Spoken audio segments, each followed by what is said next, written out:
धर्म और कर्म में फर्क समझो। धर्म दिशा देता है, कर्म यात्रा। धर्म और कर्म, ये दो शब्द हम रोज सुनते हैं, लेकिन क्या हम सच में इनके बीच का अंतर समझते हैं? अक्सर लोग इन्हें एक ही मान लेते हैं, जबकि सच्चाई ये है कि दोनों अलग होते हुए भी एक दूसरे से गहराई से जुड़े हुए हैं। सबसे पहले समझते हैं धर्म क्या है। धर्म का मतलब सिर्फ पूजा पाठ या किसी धर्म विशेष को मानना नहीं है। धर्म का असली अर्थ है आपकी सही प्रकृति, आपका कर्तव्य और वह मार्ग जो आपको सत्य और संतुलन की ओर ले जाए। जैसे अग्नि का धर्म है जलना, पानी का धर्म है बहना, वैसे ही इंसान का धर्म है सत्य, करुणा और न्याय के रास्ते पर चलना। अब बात करते हैं कर्म की। कर्म का मतलब है आपके द्वारा किए गए हर कार्य। आप जो सोचते हैं, बोलते हैं और करते हैं, सब कर्म ही हैं। अब सबसे महत्वपूर्ण बात, धर्म और कर्म का रिश्ता क्या है।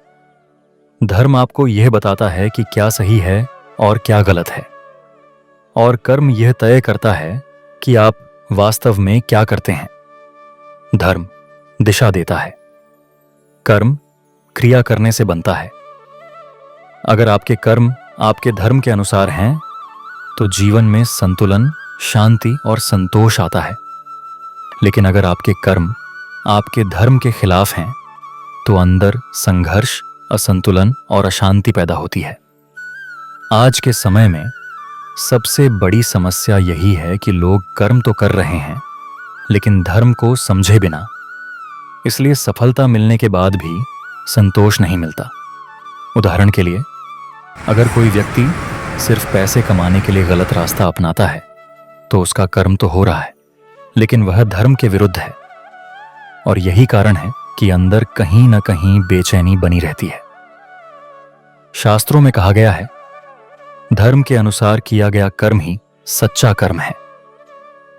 जब आप अपने धर्म को समझकर कर्म करते हैं, तो वही कर्म योग बन जाता है, यानी वह आपको ऊंचाई की ओर ले जाता है। अंत में एक गहरी बात, जीवन में केवल कर्म करना पर्याप्त नहीं है, सही दिशा में कर्म करना जरूरी है। तो सवाल यह नहीं है कि आप क्या कर रहे हैं, सवाल यह है, क्या आपका कर्म आपके धर्म के अनुसार है? अगर हां, तो आपका हर कदम आपको सही जगह तक ले जाएगा, और अगर नहीं, तो रास्ता बदलने का समय आ गया है। धन्यवाद।